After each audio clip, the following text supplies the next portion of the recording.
IPL 2025 retention rules చూసుకున్నట్టయితే ప్రతి ఒక్క ఫ్రాంచైజ్ మొత్తం 4 ప్లేయర్లని మెగా యాక్షన్కి ముందు రిటైన్ చేసుకోవచ్చు. ఆ కాంబినేషన్ ఎలా ఉండబోతుందంటే మ్యాక్సిమం 3 ఇండియన్ ప్లేయర్స్ని చూస్ చేసుకోవచ్చు, అలాగే ఒక ఓవర్సీస్ ప్లేయర్ని చూస్ చేసుకోవచ్చు.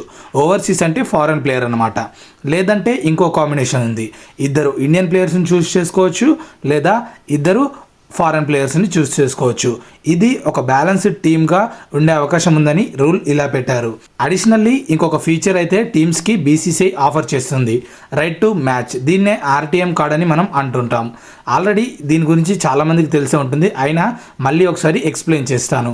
ఈ కార్డు వల్ల ఫ్రాంచైజీస్కి ఏం ఉపయోగం అంటే, ఒక ప్లేయర్ కనుక ఎక్కువ బిడ్ అవుతున్నాడు అనుకో యాక్షన్లో, వాళ్ళు ఆ ప్లేయర్ కావాలనుకున్నప్పుడు ఆ కార్డ్ని యూజ్ చేసి అదే ప్రైస్కి వాళ్ళ టీంలోకి ఆ ప్లేయర్ని కొనుక్కోవచ్చు. ఇక ఈ రిటెన్షన్ చేసుకునే ప్లేయర్స్కి ఫ్రాంచైజ్ వాళ్ళ పర్స్ నుండి ఎంత బడ్జెట్ పెట్టొచ్చు అనేది మాట్లాడదాం. ఒక ప్లేయర్కి అయితే 14 కోట్లు స్పెండ్ చేయాల్సి ఉంటుంది.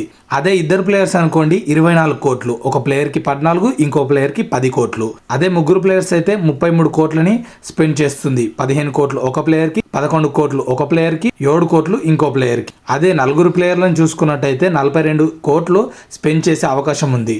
ఒక ప్లేయర్కి 16 కోట్లు, ఒక ప్లేయర్కి 12 కోట్లు, ఒక ప్లేయర్కి 8 కోట్లు, ఒక ప్లేయర్కి 6 కోట్లు.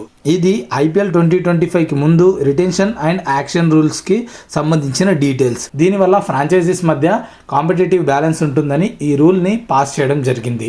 వీడియో నచ్చితే ఒక లైక్ చేయండి. అలాగే వీడియో నచ్చితేనే ఛానల్కి సబ్స్క్రైబ్ చేసి మీ ఒపీనియన్స్ని కామెంట్ చేయండి. మీకు ఎటువంటి వీడియోస్ కావాలో నాకు కామెంట్ బాక్స్లో పెడితే నెక్స్ట్ ఆ వీడియోస్ చేస్తాను. మీ సపోర్ట్ ఉంటే ఇంకా బెస్ట్ కంటెంట్ తీసుకొస్తా. Thank you.